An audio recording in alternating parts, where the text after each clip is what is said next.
Asia کی سب سے بڑی مسجد یہی مسجد ہے جس کو تاج المساجد کہا جاتا ہے، اور یہ ہندوستان کے مشہور تاریخی شہر بھوپال میں واقع ہے، جہاں نوابوں نے کئی سو سال تک حکومت کی۔ نواب دوست یار خان نے ہی اس ریاست کی بنیاد رکھی تھی، اور پھر 1947 میں جب ہندوستان آزاد ہوا تو ان کی حکومت کا، ان کی بادشاہت کا بھی خاتمہ ہو گیا، اور یہ بھوپال ہندوستان کا حصہ بن گیا، اور کئی علاقوں کو ایک ساتھ ملا کر کے مدھیہ پردیش ریاست کی بنیاد پڑی۔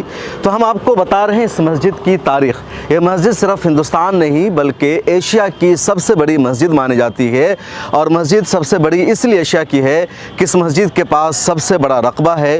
دوسری بڑی ہونے کی وجہ یہ ہے اس مسجد کی کہ اس مسجد میں بیک وقت 1 لاکھ سے زیادہ نمازیوں کی گنجائش ہے۔ اس مسجد کی تعمیر بھی 70 سال سے زیادہ عرصے میں ہوئی، اور 3 لوگوں نے اس مسجد کی تعمیر کی، تب پوری تعمیر ہوئی۔